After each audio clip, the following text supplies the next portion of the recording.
Bonjour et bienvenue au Club Emploi Cadre Emploi Le Figaro Économie qui cherche aujourd'hui la réponse à une question simple. Les entreprises où il fait bon travailler sont-elles plus performantes que les autres ? Et inversement, c'est-à-dire une entreprise est-elle performante justement parce qu'elle soigne ses ressources humaines ? Voici la réponse argumentée par un expert du Boston Consulting Group qui vient de publier une étude intitulée Creating People Advantage. C'est Jean-Michel Caille du BCG qui vient éclairer ce rapport collectif. Et il est directeur associé senior au sein du cabinet de conseil en stratégie, réputé pour conseiller les plus grandes entreprises du monde entier.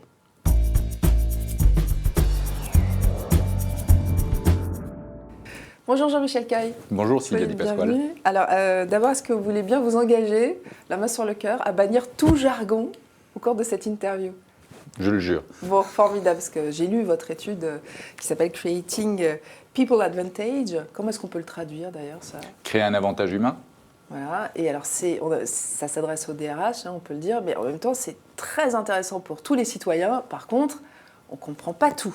Alors, vous êtes là aujourd'hui pour nous aider à mieux comprendre. Un mot sur la méthodologie. Combien de personnes sondées ? Combien d'entreprises rencontrées ? 3500 personnes sondées dans le monde, une centaine de pays. En fait, ça correspond à 80% de RH et 20% de managers opérationnels. D'accord. Est-ce que vous êtes d'accord par rapport à ce que je disais tout à l'heure, quand je disais qu'on va essayer de répondre, vous essayez de répondre dans ce rapport à la question, les entreprises qui soignent leur gestion des ressources humaines, sont-elles plus performantes que les autres ? Tout à fait. Ça correspond à ça ? Ça correspond. Alors bien sûr, il y a toujours un éternel débat entre l'œuf et la poule.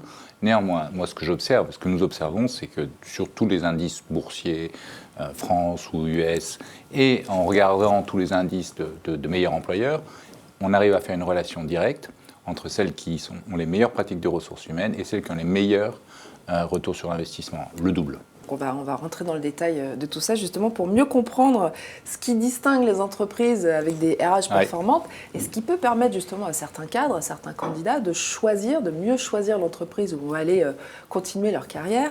On va les éclairer. Vous dites qu'il y a 3 ingrédients. Oui. Je les résume. Connexion, priorisation, impact. Ça, c'est des mots valises. On va les détailler.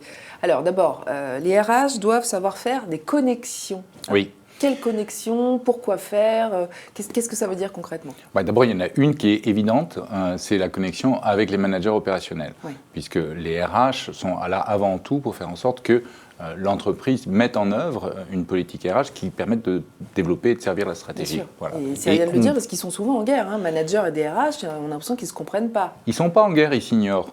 C'est différent. C'est-à-dire qu'on voit qu'il y a un écart entre la façon dont les RH voient leurs compétences et la façon dont les managers voient leurs compétences. Et cet écart perdure depuis 7 ou 8 ans dans notre étude. Et en fait, ce que ça traduit, c'est que les RH ne voient pas une urgence pour l'action, là où les managers voient une urgence pour l'action. Donc ça, c'est le premier élément.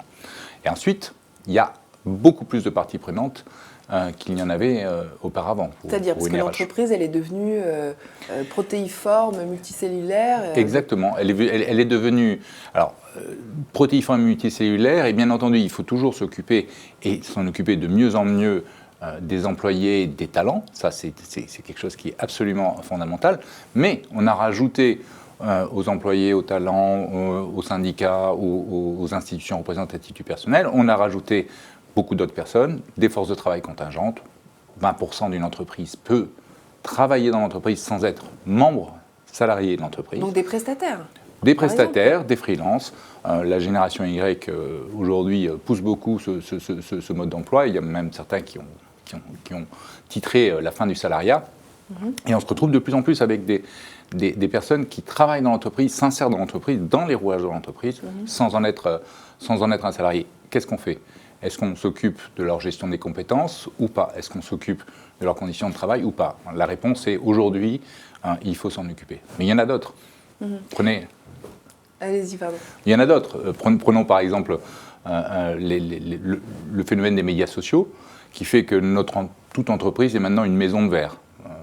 Ce n'est pas la peine de penser que ce qui s'y passe est complètement secret. On finit toujours par le savoir, en particulier en termes de thèmes de management, et on se rend compte qu'on est obligé, en tant que RH, de s'occuper de l'image externe de l'entreprise et avec des possibilités d'impact négatif ou positif immédiat et très très très fort. Est-ce que vous auriez un exemple d'entreprise qui est particulièrement performante sur ce critère-là, sur le critère de la connexion? Prenons par exemple des industries manufacturières, on va dire que ce soit l'automobile ou que ce soit l'industrie lourde. On a en permanence 20 à 30% de personnel qui est à l'intérieur de l'entreprise, qui a des compétences particulières et qui officie dans l'entreprise. Pour autant, ces gens-là, je vais parfois leur demander de travailler en 3-8. Est-ce que mon statut à moi me permet de travailler en 3-8? Pas forcément. Et en tous les cas, comment est-ce que je vais faire pour que les équipes puissent fonctionner d'une façon harmonieuse et puis que leurs conditions de travail soient des conditions de travail qui soient à peu près équivalentes. Je ne peux pas devenir un négrier, entre guillemets, en étant simplement parce que je fais appel à la sous-traitance. Voilà ce que ça veut dire. Vous recommandez que pour faire une entreprise performante, il faut justement se préoccuper de ça. Ce qui paraît être quand même frappé au coin du bon sens. Oui, sauf qu'aujourd'hui, avant on travaillait avec 2 ou 3 parties prenantes quand on était RH. Aujourd'hui, on en a une dizaine. Ouais, c'est énorme. C'est énorme. En plus des syndicats, en plus... Voilà, on a les forces de travail contingentes, on a les joint ventures le plus souvent, on a le gouvernement, on a... les spin-offs dans le digital. On a les médias, on a des cabinets de lobbying, etc., etc. Donc le métier se complexifie effectivement. Énormément. Vous parlez d'un deuxième ingrédient qui peut faire qu'une RH est performante, c'est savoir prioriser. Oui. Alors prioriser quoi, comment, pourquoi Qu'est-ce que ça veut dire? En fait, oui, je comprends votre désarroi. En fait, on a souvent reproché à la RH d'être une fonction trop soft, trop quali et pas assez chiffrée.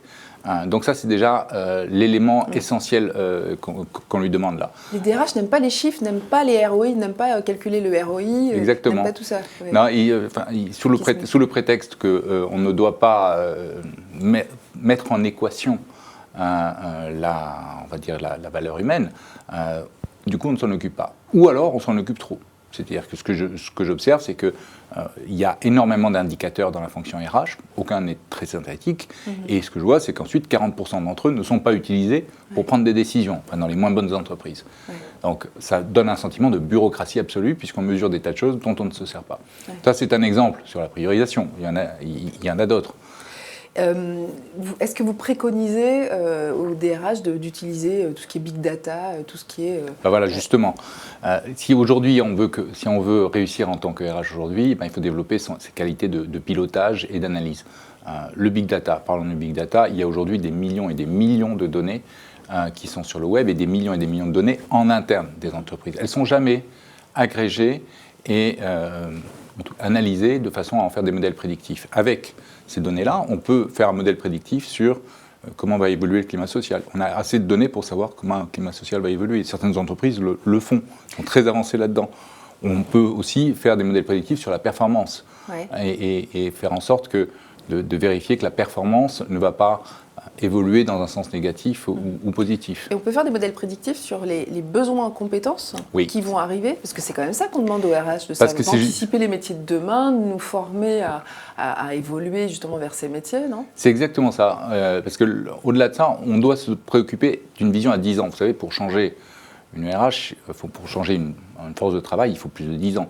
Donc, c'est beaucoup, hein. Bah oui, vous savez, ça prend du temps de former une génération de dirigeants, ça prend 10 ans. Donc voilà, il faut l'anticiper.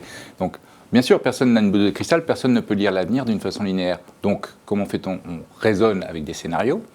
Et puis, dans ces scénarios, on arrive à quantifier la demande, les emplois, et on quantifie également, bien sûr, les ressources, ce qui est le plus facile. Et les écarts par rapport aux différents scénarios nous guident pour définir des routes et nous permettent ensuite d'avoir on va dire des no regret moves, désolé pour le jargon, et en tout cas d'avoir de quoi communiquer avec les salariés sur voilà les carrières porteuses, voilà les filières porteuses, voilà où on va se situer dans l'avenir. Et je peux vous assurer également que c'est un instrument de dialogue social absolument formidable. J'imagine bien. Ouais. Troisième ingrédient, on terminera avec celui-ci. Vous parlez d'agir sur des sujets à impact fort. Alors, vous en avez un petit peu parlé tout à l'heure, les fameuses urgences que sont le leadership, les talents, la culture d'entreprise. Moi, j'ai l'impression que ça, toutes les entreprises le font. C'est un peu le minimum syndical, je dirais. Enfin, je parle peut-être pour la France. Développer les talents, développer le leadership et puis acculturer tout le monde à la culture d'entreprise. C'est pas très original, ça. Ouais, c'est vrai, ça fait 25 ans que je suis dans ce métier, ça fait 25 ans que j'entends des gens dire ça, ça fait 25 ans aussi que j'observe qu'on est quand même très, très, très loin d'obtenir des résultats satisfaisants là-dedans. Et ce que l'on voit par ailleurs, c'est que les meilleures entreprises en font une obsession sur le pipeline de talents, c'est-à-dire de faire en sorte d'avoir les bons talents aux bons endroits au bon moment. Alors Jean-Michel Caille, vous qui voyagez dans le monde entier, vous rencontrez les plus grands patrons des plus grosses boîtes, on a toujours des échanges très riches avec vous. Est-ce que vous voyez quand même des entreprises dans le monde qui sont performantes sur ces 3 critères, c'est-à-dire qui savent connecter, qui savent prioriser, qui savent agir avec un impact fort? Donnez-nous quelques noms de boîtes qui peuvent nous donner un espoir quand même. Qui fait ça bien? Le Boston Consulting Group fait ça très bien pour ses propres salariés. On ira vérifier. Vous pourrez aller vérifier. Dans l'industrie, est-ce que vous voyez des exemples de boîtes qui peuvent être justement des rôles modèles pour les autres, pour d'autres DRH? Alors, je ne donnerai pas de nom d'entreprise, vous le savez bien. Par contre... on n'y arrivera pas. Non, vous n'y arriverez jamais. Mais par contre, on peut aller chercher dans l'industrie high-tech, qui est apparaît à peu près évident, des gens qui sont extrêmement forts là-dessus. Google, vous trouvez qu'ils sont bons, par exemple, dans la gestion RH? Je n'ai pas parlé de Google et vous pouvez en parler, je ne peux pas le commenter. Ouais. Et en tous les cas, sur la connexion, la priorisation et l'impact, la plupart des entreprises high-tech s'y sont mises. Alors, avec plus ou moins de succès, parce que pour toute la question du développement des talents, ce n'est pas évident. Quand on est en croissance à 2 chiffres, développer les talents, ce n'est pas complètement évident. Mais elles s'y sont mises. Après, dans l'industrie, il y a beaucoup dans la grande consommation, c'est-à-dire le monde en général, des Procter & Gamble, Unilever, L'Oréal, etc., on a un fort investissement sur ces sujets. Et enfin, je peux vous en citer un autre type d'industrie, l'industrie de l'énergie. L'énergie, pas besoin de vous faire un dessin sur toutes les interrogations que se pose cette filière aujourd'hui, ont été très très fortes en termes de priorisation et d'anticipation et de développement d'une vision long terme. Peut-être qu'elles s'y sont mises un peu trop tard, mais en tout cas, aujourd'hui, elles le font d'une façon très volontariste. Voilà, je donne 3 exemples. Maintenant, si j'étais, moi, un salarié en train de chercher un emploi en me disant lesquels vont s'occuper le mieux de moi, comment est-ce que je vais le reconnaître? Moi, le seul conseil que je donnerais, c'est de faire attention aux entreprises qui soignent beaucoup le 3e point, c'est-à-dire l'impact. C'est-à-dire le développement d'un leadership fort, le développement d'un pipeline de talent, le développement d'une culture d'entreprise. Les RH, on l'a dit, en sont les gardiens. Et ça, je peux arriver à le voir très facilement aujourd'hui avec les médias sociaux qui me permettent de vérifier facilement si la promesse, parce qu'il y a toujours une promesse employeur, de développement des talents, est une réalité. La connexion prend quelques minutes, quelques heures. Avec un petit échantillon, on y arrive et on sait si la promesse est tenue ou non. Ouais. Puisque les salariés de l'entreprise s'expriment aussi sur les réseaux sociaux. C'est assez facile, c'est aujourd'hui assez facile de le savoir. Et les DRH qui l'ont compris s'en tireront bien. Les DRH qui ne l'ont pas compris, qui continuent à faire une communication abscon et en fait, on va dire, embellie de la réalité à travers quelques plaquettes qui promettent la Lune, n'y arriveront pas. Merci pour ces conseils, Jean-Michel Caille. Merci d'être venu sur ce plateau. C'est toujours un plaisir. Vous pouvez retrouver cette interview et l'étude, d'ailleurs, sur nos sites. Vous pouvez commenter l'interview sur nos pages réseaux sociaux. Très bonne semaine à tous et à très bientôt.